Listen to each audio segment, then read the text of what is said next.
with me is a familiar face, an Arsenal fan. Welcome to the show. Thank you so much.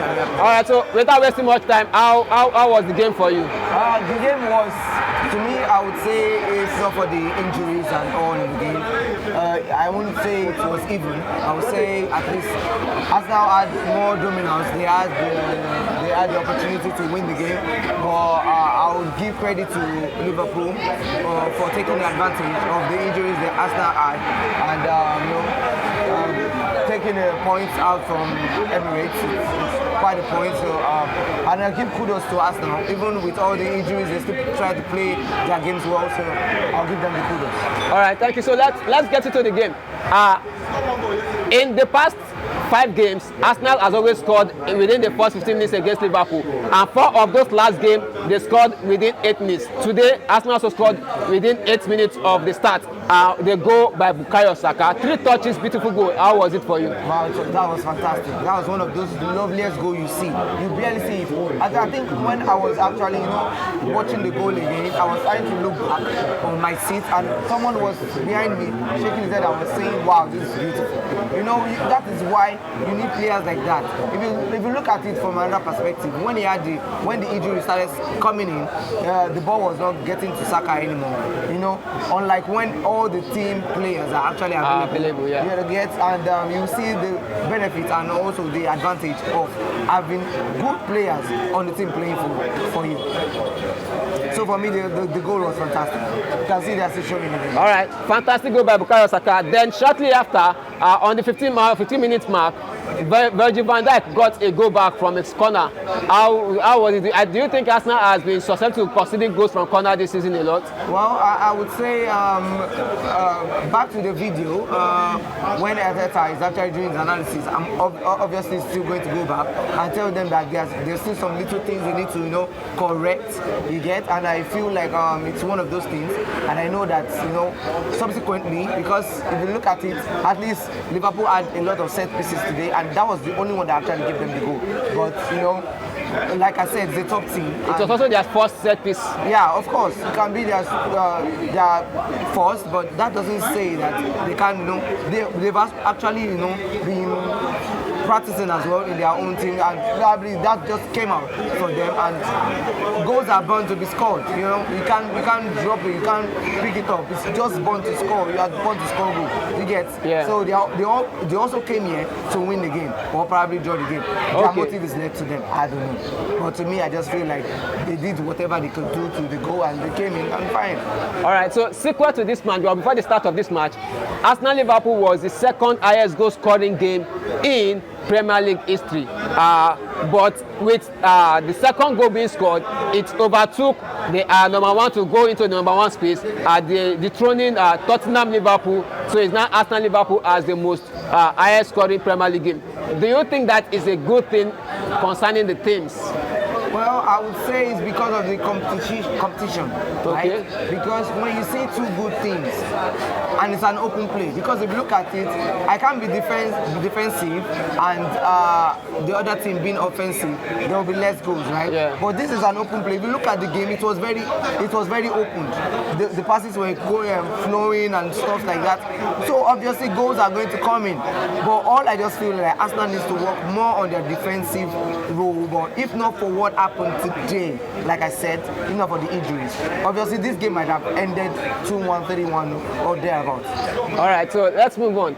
We saw Arsenal had a lot of chances, especially the first half, middle of the second half, but they couldn't count on any of them. Okay, before we get to that, we saw the Merino goal, the VAR looking into it for a long time before they finally gave it. How was that moment for you? Well, anyway, I would say that I think there's a gamble. I said it in one of the interviews we had. There's a gamble going on in Premier League, which we supporters do not know about, or fans. No, to be honest, to be factual, I feel like there is a gamble coming on because I don't get it. There are some things that are so obvious that you need to do, and I don't know. I think Arsenal, let me just say the whole Premier League is against Arsenal because there are some things that, okay, look at it for example. Saliba did something last week on Saturday that gave him a red card, and tossing it exactly, it's even worse. What he did was even worse because it was obvious he was dragging Tosin, which was the Chelsea player, and he got a yellow. So it's the inconsistency. All these things are inconsistent. So I think the whole thing, the whole Premier League is actually against Arsenal. If you look at it, you will see that pundits talk more about Arsenal whenever they play, especially when it's a big game.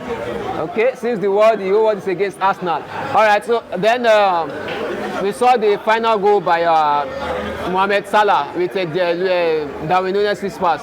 Do you think Arsenal should have considered that goal? Well, I would say that Luis Kelly is from that position. He has less experience. If you look at it, Martinelli actually cost them that goal. Because obviously there were some things that was not necessary for you as a little experienced striker. You get that it's not supposed to do. The ball is in your court, you're still leading the game. And you know that your defender, which is your top defender at the back, has the injury. You're not supposed to lose that ball just easily. You're supposed to look at it, drop the ball, be calm at it. Not just, obviously when Konate just tackled it, collected the ball and showed you a strength, threw the ball down to Salah. And Kelly is already overlapped. So what do you expect? Do you understand? From an experienced player. Salah is an experienced player, so what do you expect? So it's one of those things, it happens in the game. So I wouldn't blame Kelly for actually costing that. I would blame Martinelli for losing them. Okay, all right, no problem. In between, we saw a lot of back and forth. David Raya got a yellow card for time wasting in the 63rd minute. We saw a lot of fouls. We saw the foul on Trossard. We saw so many back and forth, but the referee seemed to like the way the game to flow. Do you think the referee was correct in his decisions? I would say the referee was so incorrect, because if you look at it, Diaz he kicked the ball away in the first half. Why didn't you give him a yellow card? You know, there's some things that are so flimsy in Premiership, and I've said it in an interview. I said they keep on doing some indecision. I don't know, maybe it's just against us, but there are some decisions they make and it's killing the game. It's actually even killing the game of football. Do you understand? And I don't know, like I said, I think they are just against Arsenal, like I said. So I think subsequently I will start looking at watching other teams play, and from there I'll be able to decide that yes, I think this is just based on Arsenal. Okay. All right, let's talk about the Arsenal injuries. Tomiyasu groin, what's his name? Craig Kieran Tierney. Calafiori is also hurt. Now Gabriel Mogahes. Timber, we are not so sure about it, and a whole host of them. What could be the problem with the Arsenal and injury this season? Well, I wouldn't. Considering the fact that last season Arsenal barely they only had injuries early in the season, but they barely lost so many people like this. Why are they having so many players going up and down with injuries? Well, I wouldn't say this is what is causing it, because I'm not in a training ground, obviously.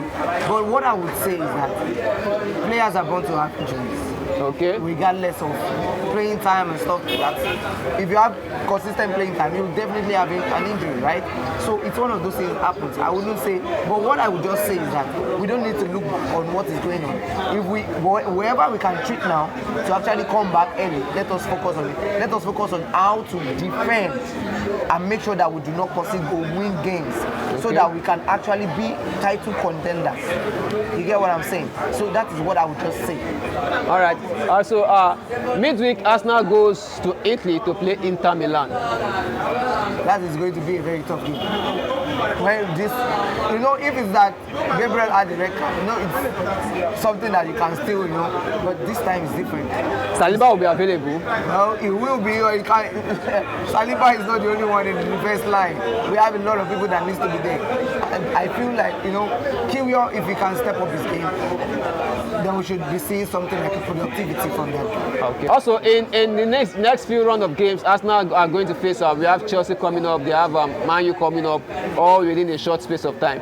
Do you see Arsenal picking up the needed points in this round of games? Well, I feel like yes, if our defensive players are back, I feel there's a lot of chance we win all those games. Okay. It'll be so easy for us. But if they are not back, I really can't say what's going on. Okay, we really can't say what's up. Anyway, thanks for your time. Thank you so much. We appreciate you. Thank you.